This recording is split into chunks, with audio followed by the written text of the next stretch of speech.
భారతదేశం. ఈ పేరు వినగానే ఇంపార్టెంట్ స్లోగన్స్ గుర్తొస్తాయి. ఈ 2 స్లోగన్స్ కూడా చెప్పుకోవడానికి చాలా గొప్పగా ఉంటాయి.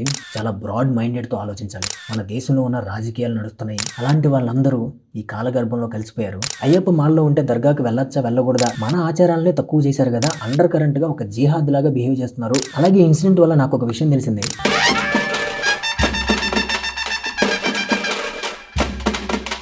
Hello guys, welcome back to Pittakathalu podcast. This is Harikrishna Kadiyala. భారతదేశం. ఈ పేరు వినగానే మనకు ఒక 2 ఇంపార్టెంట్ స్లోగన్స్ గుర్తొస్తాయి. అవేంటంటే భిన్నత్వంలో ఏకత్వం, సత్యమేవ జయతే. ఈ 2 స్లోగన్స్ కూడా చెప్పుకోవడానికి చాలా గొప్పగా ఉంటాయి, చాలా గర్వంగా ఉంటాయి. కానీ ఫాలో అవ్వడానికి ప్రాక్టికల్‌గా ఒక రూట్స్‌లోకి వచ్చి చూస్తే చాలా ఇంపాసిబుల్‌గా కనిపిస్తాయి. ఎందుకంటే మన భారతదేశంలో ఎన్నో మతాలు, ఎన్నో కులాలు, ఎన్నో వర్గాలు, ఎన్నో జాతులు, ఇలా రకరకాల మంది ఈ దేశంలో నివసిస్తున్నారు. ఒక ఇద్దరు మనుషుల్లోనే చాలా తేడాలుంటాయి. వాళ్ళ ఆలోచనల్లో, వాళ్ళ మనస్తత్వాల్లో చాలా డిఫరెన్సెస్ ఉంటాయి. అలాంటప్పుడు ఇన్ని మతాలు, ఇన్ని కులాలు, ఇన్ని వర్గాలు, ఇన్ని జాతులు ఉన్నప్పుడు భిన్నత్వంలో ఏకత్వం అనేది ఫాలో అవ్వాలంటే చాలా బలంగా నిలబడాలి.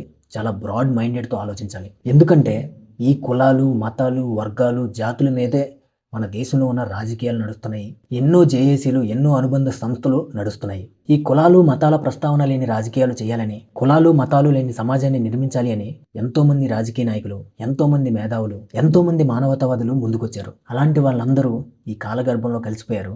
చాలామంది కాంప్రమైజ్ అయిపోయారు. అయితే ఇప్పుడు ఇదంతా ఎందుకు చెప్తున్నానంటే, రీసెంట్‌గా రామ్ చరణ్ గారు కడపలో ఒక దర్గా దగ్గరికి వెళ్లారు. అక్కడ ప్రత్యేక కార్యక్రమాల్లో పాల్గొన్నారు. అక్కడి వరకు బానే ఉంది.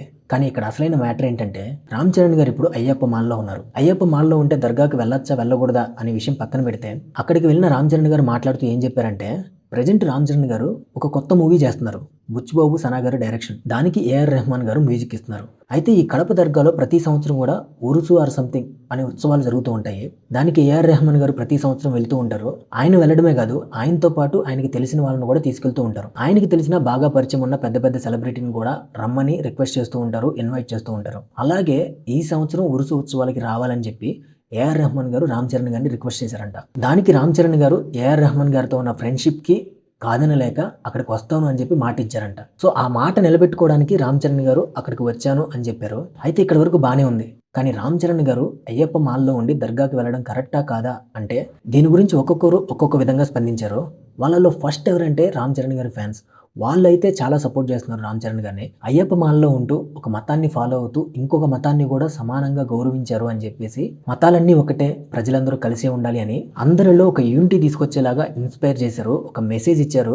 అలాగే ఒక టార్చ్ బేరర్‌లా నిలిచారు అని రామ్ చరణ్ గారి ఫ్యాన్స్ అందరూ కూడా సోషల్ మీడియాలో చాలా సపోర్ట్ చేస్తున్నారు. కానీ ఇంకో పక్క తెలంగాణ అయ్యప్ప జేఏసీ వాళ్ళు చాలా సీరియస్‌గా రెస్పాండ్ అయ్యారు. రామ్ చరణ్ గారు అక్కడికి వెళ్ళడం, రామ్ చరణ్ గారు అక్కడ బిహేవ్ చేసిన పద్ధతి, వీటన్నింటి మీద కూడా వాళ్ళు చాలా సీరియస్‌గా ఎలిగేషన్స్ చేశారు. అవేంటంటే, రామ్ చరణ్ గారు అక్కడికి వెళ్లారు, మేము కాదనట్లేదు.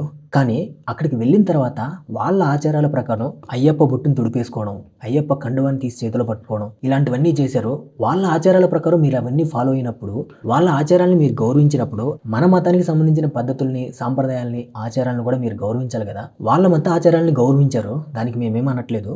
కానీ మన ఆచారాలనే తక్కువ చేశారు కదా అని వాళ్ళు ఎలిగేషన్స్ చేస్తున్నారు. నెక్స్ట్ వాళ్ళు చెప్పే ఇంకొక ఎలిగేషన్ ఏంటంటే, ఓకే, మీరు ఏఆర్ రెహమాన్ గారి ఫ్రెండ్షిప్ కోసం, ఆయన మీద ఉన్న గౌరవంతో ఆయన ఇన్వైట్ చేశారు కదా అని మీరు అక్కడికి వెళ్లారు.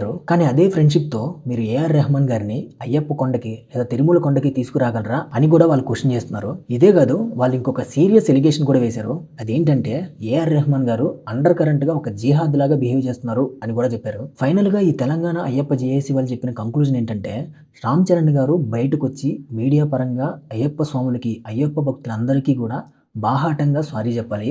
ఆయన అలా రెస్పాండ్ అవ్వాలని మేము వెయిట్ చేస్తున్నాము. ఒక 4, 5 డేస్ వరకు ఆయన నుంచి రెస్పాన్స్ కోసం, ఆయన నుంచి అపాలజీ కోసం మేము వెయిట్ చేస్తాము. అది గాని జరగకపోతే రామ్ చరణ్ గారి ఇంటిని కూడా ముట్టడిస్తాము అని కూడా వాళ్ళు చెప్తున్నారు. దీని గురించి అయితే ఇప్పటివరకు రామ్ చరణ్ గారు ఎలాంటి రెస్పాండ్ ఇవ్వలేదు. కానీ రామ్ చరణ్ గారి వైఫ్ ఉపాసన గారు ట్విట్టర్‌లో ఒక స్టేట్మెంట్ ఇచ్చారు. అదేంటంటే, భారతీయులుగా మనందరం ఒకటే. భారతదేశంలో ఉన్న అన్ని మతాలు కూడా దేవుడి దగ్గరికి తీసుకెళ్తాయి. మనందరం కలిసే ఉండాలి. వన్ నేషన్, వన్ స్పిరిట్ అని ఒక ట్యాగ్ లైన్ పెట్టి ట్వీట్ చేశారు. అలాగే ఈ ఇన్సిడెంట్ వల్ల నాకు ఒక విషయం తెలిసింది. అదేంటంటే, ఇంతకు ముందు వరకు అయ్యప్ప భక్తులు, అయ్యప్ప స్వాములు ఎవరైతే ఉన్నారో వాళ్ళు అయ్యప్ప కొండ దగ్గరికి వెళ్ళేటప్పుడు అక్కడున్న ఒక చిన్న మసీదుని దర్శించుకుని వెళ్ళేవాళ్ళంట. ఇప్పుడు దాన్ని స్టాప్ చేశారు అని కూడా తెలంగాణ అయ్యప్ప జేఏసీలో ఉన్న ఒక మెంబర్ చెప్పారు. ఒకప్పుడు అయ్యప్ప భక్తులు అయ్యప్ప కొండకెళ్ళేటప్పుడు ఇలా చేసేవాళ్ళు కదా, ఇందులో తప్పేంటి అని కొంతమంది రామ్ చరణ్ గారి ఫ్యాన్స్ ఆయనకి సపోర్టింగ్గా ఆర్గ్యూ చేస్తున్నారు. సో చూద్దాము రాబోయే 4-5 డేస్లో ఈ ఇన్సిడెంట్ అనేది ఎంత కాంట్రవర్సీ దారితీస్తుందో. ఈ ఇన్సిడెంట్ గురించి మీరేమనుకుంటున్నారో కామెంట్స్లో చెప్పండి. నెక్స్ట్ వీడియోలో మళ్ళీ కలుద్దాం. Until then take care. అలాగే మన స్లోగన్ గుర్తుంది కదా, నచ్చితే మెచ్చుకుందాం, అందరితో పంచుకుందాం. మీకు ఈ వీడియో నచ్చితే ఒక లైక్ కొట్టండి, మీ అభిప్రాయాలు ఏంటో కామెంట్స్లో చెప్పండి. అలాగే మా ఛానల్ని సబ్స్క్రైబ్ చేయడం మాత్రం అస్సలు మర్చిపోద్దు. So please subscribe to open చేస్తే నెక్స్ట్ వీడియోలో మళ్ళీ కలుద్దాం. Until then take care, see you all later, bye.